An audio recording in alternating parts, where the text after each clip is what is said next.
Okay mga kabihero, sa umaga pong ito tayo po ay nandito sa Mount Everest Avenue, Golden Hills Subdivision, dito po sa Antipolo, Rizal mga kabihero. So nandito po tayo mula po dun sa Calderon Street sa Mandaluyong, ay dito po natin dinala yung ating pong mga pasahero sa Timmy in the Woods Resort mga kabihero.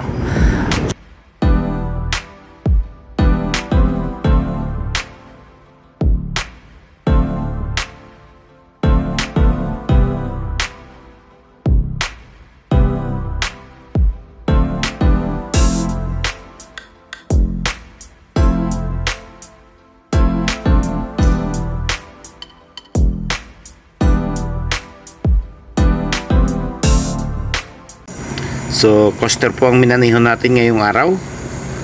At ito po yung kanyang resort, ang Timmy in the Woods. So, susubukan po natin pumasok at titingnan po natin kung ano po ba ang hitsura ng resort na ito.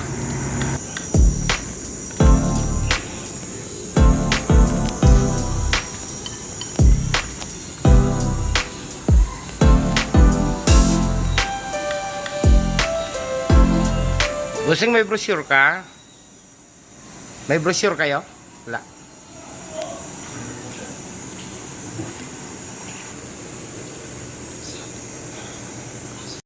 Okay mga kabihero, nakakuha po tayo ng kanilang brochure. At ito po yung kanilang mga ibinigay na information. Day tour staycation for 8 hours, 12,000 pesos. Overnight staycation starts at 22,000 for 21 hours. So may tanggap din po sila ng wedding preparations. Starts at 22,000 for 8 hours at 32,000 for 21 hours. So ito po yung mayroon ding offer na photoshoot. Nagsisimula po yung halaga sa halagang 13,000 pesos sa loob po ng 8 oras mga kabiyahero kung gagamitin nyo po yung kanilang binyo. At makikita din po natin dito yung pong kanilang parang dorm type na mga room. Marami po silang double deck mga kabiyahero. Makikita rin po natin dito yung kanilang open ground at saka yung kanilang magandang swimming pool. So siguro po itong mga presyong ito sa kabuuhan na po ng buong binyo, kasi maliit lang naman po talaga yung area niya at talaga pong pangmaliitang grupo lamang. Katulad po ng mga sakay ko, halos 28 lang po yata yung mga pasahero natin mga kabiyahero.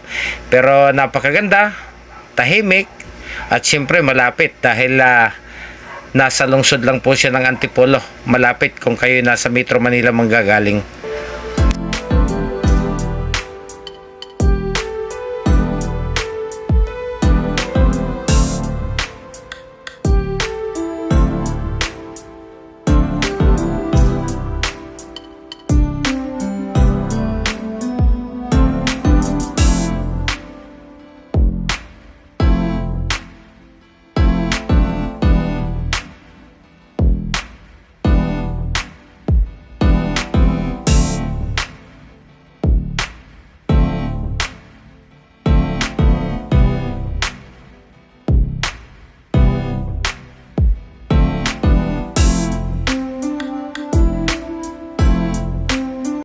So mula po dito sa terrace po ng second floor nitong kanilang hotel ay makikita po natin yung kanila pong swimming pool.